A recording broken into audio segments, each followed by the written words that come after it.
how's it going, YouTube? How y'all doing today? My mother had walked into a hay spear a couple days ago, 2 days ago. She hit right above her eye. She walked into a hay spear. It cut her up real bad. She had to go get about 10 stitches. So that just kind of had me shaken up. So yep, I've been, well, it's just been making a video just kind of went right over my head for a couple days. She's doing fine. She got those stitches put in. Yeah, she was bleeding real bad, but yep, I have started plowing up this field over here. So this field, I have started plowing this all up right here. This is all starting to get plowed up. I got about 25% of this field done. Well, I'll go over there here in a second. These cattle, they're getting supplemented feed at this point. I'm giving them just a little bit of grain. They got well, they've been rotating this back pasture with that front pasture. Now that I'm taking that, I'm plowing that front pasture up to get everything ready for planting Sudan grass. I am supplementing these animals' feed so that they have enough to eat until I get that until I get that front pasture ready. They're getting just a little bit of grain. I'm giving them about 4 pounds a day each. I'm gonna see how they do on that. And then they still have this back pasture. I did get this back pasture fertilized about 2 days ago. I got this fertilized again so that these animals, so that grass keeps growing in. Slowpoke's looking a lot better. His bloat is completely gone. He just looks kind of like a normal animal now, which is right where he should be. But yep, I got this back pasture fertilized. Well, I'm saying that these cattle, for me to realistically, like if I was gonna say like make a plan for what I was gonna do on this on a field, the wind is blowing, so I don't know how much of my voice is gonna get carried away by this wind. I've been realizing that this wind messes up the audio quality on my camera phone. I got an iPhone, but yep,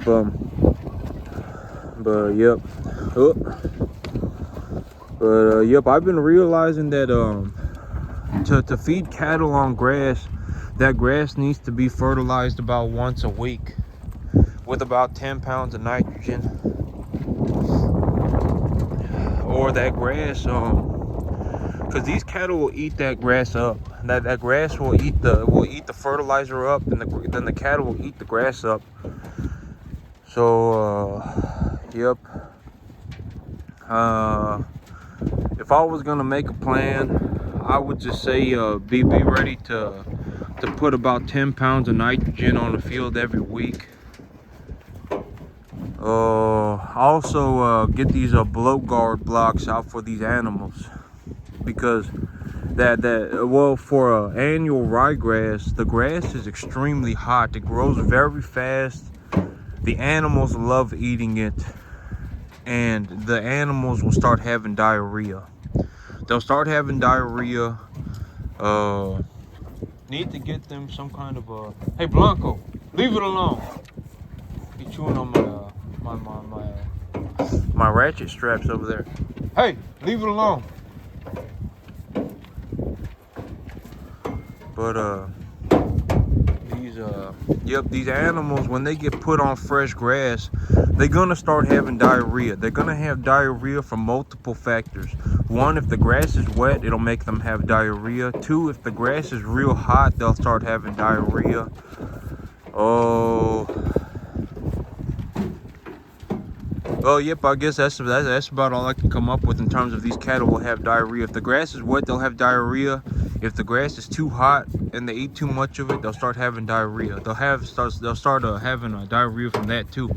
And the bloat guard will get rid of the diarrhea that these animals get from the grass being too hot. So if they eat too much hot grass, they'll start having diarrhea. The bloat guard will fix that up.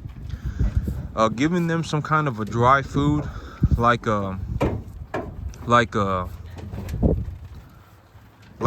grain or hay. That'll clear up the diarrhea that they get from having too much protein in their food. It'll also clear up the diarrhea that they get from eating wet grass. So if the grass is too wet, and if the protein content is too high, getting them something like grain or hay, something dry, as well as lower in protein, will get rid of that diarrhea. Then the bloat guard block will get rid of the bloat. And one thing that I've been realizing about these animals on bloat guard is that, well, once that bloat gets cleared up, they start eating more. They eat a lot more when the bloat gets cleared up. And my whole thing about that is I'm pretty sure that happens because they just feel better. I mean, I would just think that if an animal is having real bad diarrhea, that they're not going to feel too good about it, right? That's just my logical conclusion. So I've been realizing that these animals are eating a lot more now that the diarrhea has cleared up, that the bloating has cleared up. So yep, I'm kind of a little early. Okay, well, I'll go out to the front field now here. But this is what the cattle look like right now. They are being supplemented a feed. I am supplementing their feed. They're big reason for me supplementing their feed right now is because that front pasture is well, I'll go take y'all out to the front pasture here now. But they're getting supplemented feed because the front pasture is being tilled up. I'm plowing it up to get it ready to plant Sudan grass. But yeah, the cattle, they look they always trying to get milk off each other. They were my 2 bottle calves. But yep, okay, so I'll take y'all out to the front field now. Got to get him castrated. I'll take y'all out to the front field and I'll show y'all what's going on with this. I was gonna plow up the rest of this field this morning, but it got to about 30 degrees, so I think today's the last day for the cold front here in Texas. I think after today, the cold front will be gone. But it got to about it got just under 30, and so the tractor won't start right now. But I'm starting to plow all this up. I got it. You see how well? Okay, so right now I'm a mold board plowing it. I got a mold board plow. It's a MOLD mold board, BOARD mold board plow, and I'm just scooping this soil up and turning it over right now. And then once I get this all plowed up, I'm gonna disc it. And well, okay, so I guess it'd be for anyone who doesn't know, I guess this would be good information. But when I mold board plow a field, you see this right here. This called a clod. It's just a big old piece of soil. I can't drill seed into anything like this, and I can't drill seed into a field that's all up down everywhere. You see how this is all like, it's all dug up, real dug up. But this is called a clod. And so to get a field ready to plant, see this right here, it's a big old chunk of soil. And the soil's just been turned over. This is what that they call mold boring. They called it another way. What people call it is turning soil over. But you see how there's a big old gap in here? I can stick my foot down in here about 6 inches into the soil. And this soil, when it gets turned over like this, what I need to do now is I need to break these clods up. So this is called a clod. A chunk of soil like this right here, it's called a clod. And so I need to finish plowing this up, and then the whole field will look like this, where it just has big old clods everywhere like this. I need to take a disc, and I need to run a disc plow. It's called a disc plow. If you just look up disc plow on Google, I'm gonna take a disc plow, and then I'm gonna run it over this field to break these clods up into smaller pieces. And then once I break the clods up into smaller pieces, I'm gonna have to run a disc over here a couple times. And then once the clods are in smaller pieces. I'll be running a cultivator, excuse me, a cultipacker over this right here. And so this is what it looks like when the field has been turned over. And so yep, I got it hit with, I got a moldboard plow. I turned the soil over with the moldboard. I'm going to be disking it to break up these clods, these big old chunks of soil. I got to break these up into smaller pieces, and then I'm going to cultipack, and I'm gonna run over a cultipacker over it to make it flat. And then it's gonna rain, so I'm gonna have all this done by Wednesday. Then on Thursday, Friday, it's supposed to rain. And so, you see big old chunks of soil. And so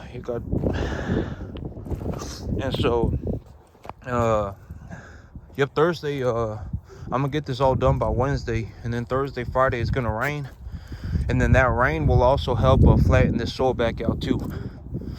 Because when the soil is like this, I can't plant seed when the soil is like this. But I also can't plant seed when the soil is full of grass. And the reason I can't plant seed when the soil is full of grass, like take a look at this here.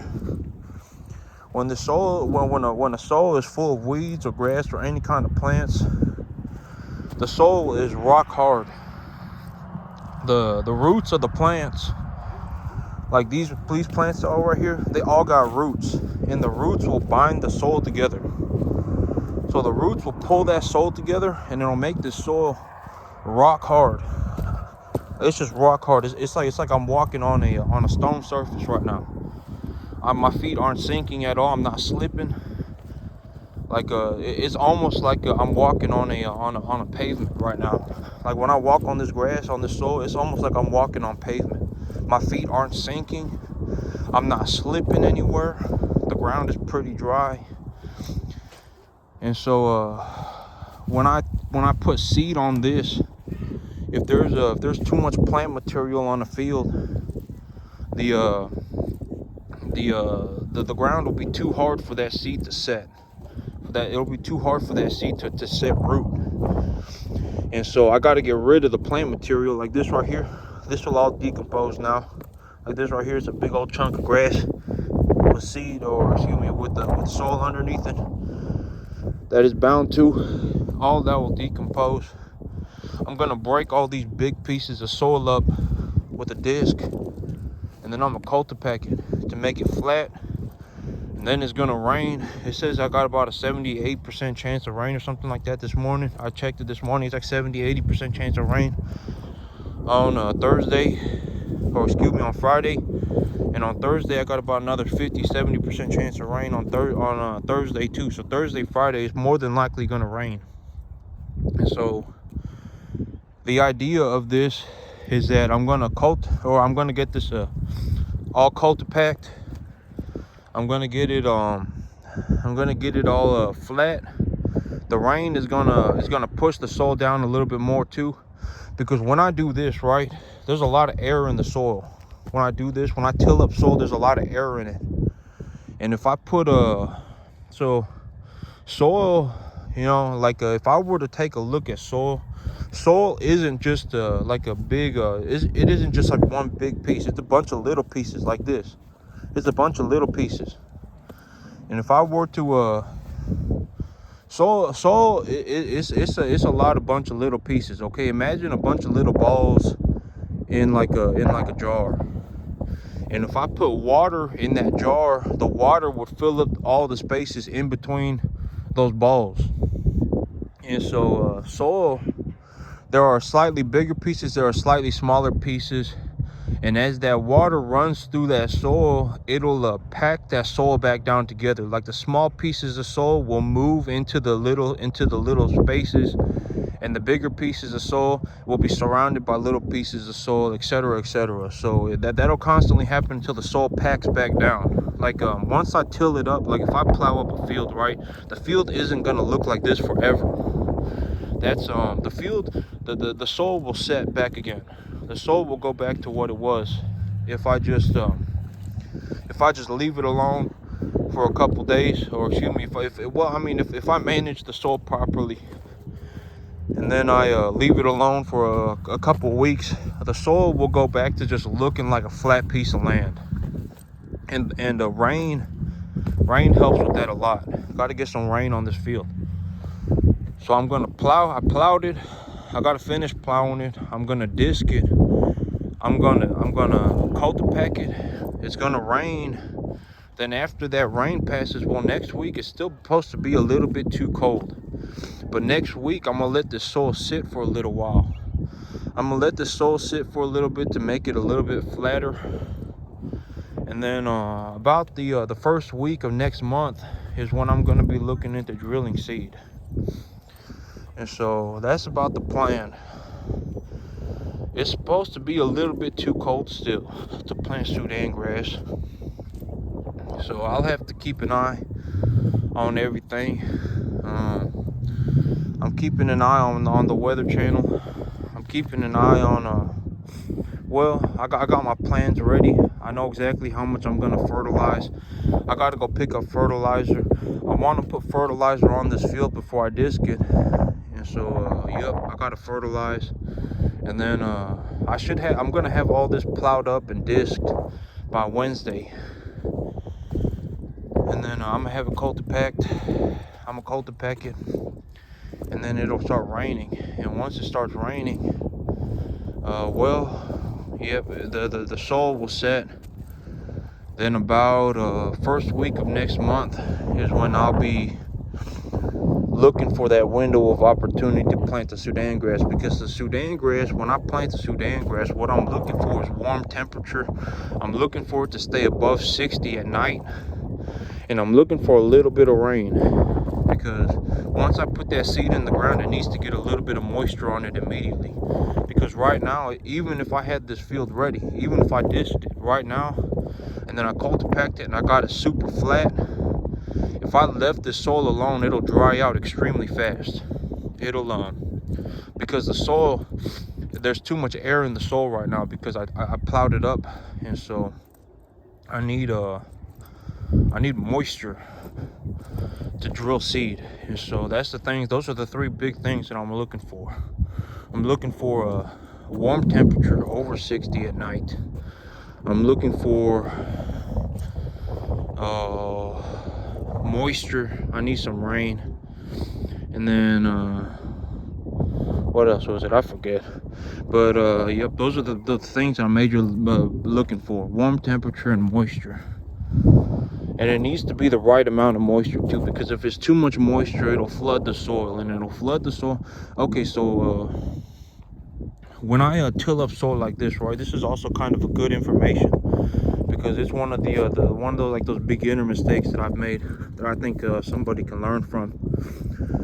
But if I plow up a soil like this, a field like this, and then there's a major rain event, like it rains a lot, the soil, the water will go through the top of the soil like this right here. So let's say I plowed it up six inches, and I disked it up, and I got it real flat, ready to go. The top 6 inches of the soil will drain water faster than the soil underneath it. So the water will pool on top of that bottom soil. So the water will go through the top 6 inches of soil real easily, and then when it hits that hard soil underneath, the water will start to pool. The water will start to collect on top of that soil, and it'll push all your seed up out of the ground, and it'll wash all your seed away. And so yep, I've made that mistake before. That was a huge mistake that I made one time. But yep, that's needs to be the right amount of moisture. If it's too much moisture, it'll cause problems. If it's too little moisture, there's too much air in the soil, so the seed will not set properly. So yep, I need to have this soil set. I need to have it ready to go. I need it to be warm. Then I need the right amount of rain. That's when I'm going to be drilling my Sudan grass. I also need to get it fertilized, but it's well underway. I have started. And because I've done this, the cattle have zero capacity to forage out in front over here right now, so I am supplementing their feed. And the big idea of this spring, this summer, is to produce silage.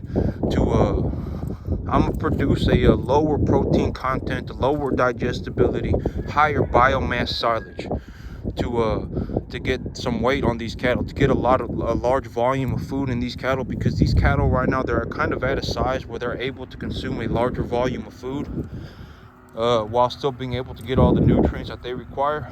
So the big idea for the silage this year, that the crop that I'm looking to produce, is lower protein, lower digestibility, but higher biomass.